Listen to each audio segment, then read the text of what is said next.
Have you ever grown up in a house full of people, yet still felt completely invisible? The child they loved less.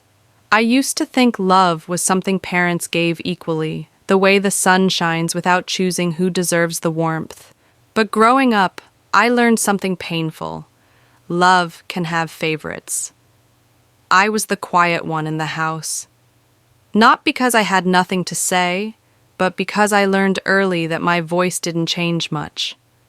My siblings were louder, brighter, more noticed.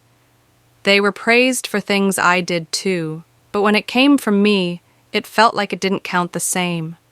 When my sister brought home good grades, there were smiles, hugs, and proud phone calls to relatives. When I did the same, I was told, "That's good. Go help in the kitchen." At first, I told myself I was imagining it. Maybe I was just too sensitive. Maybe I was overthinking. That's what children like me always do. We find ways to excuse the pain because admitting it hurts too much. But patterns don't lie.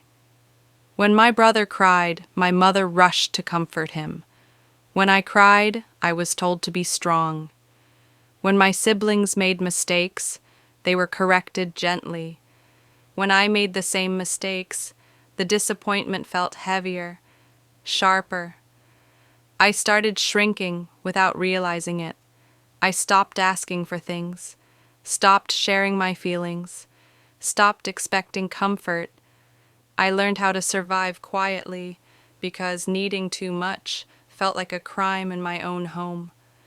The worst part wasn't even the lack of attention. It was watching love being given freely to others while I stood right there, pretending I didn't need it too. I remember one night clearly.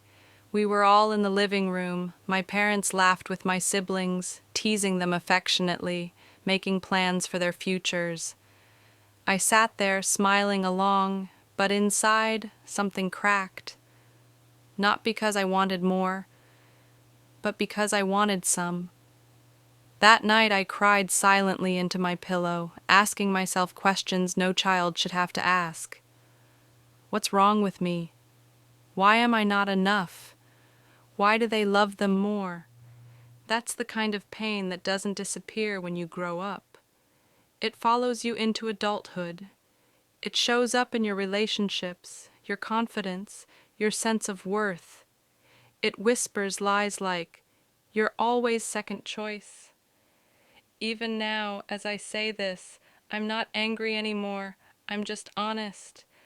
I know my parents didn't wake up and decide to hurt me, but intention doesn't erase impact.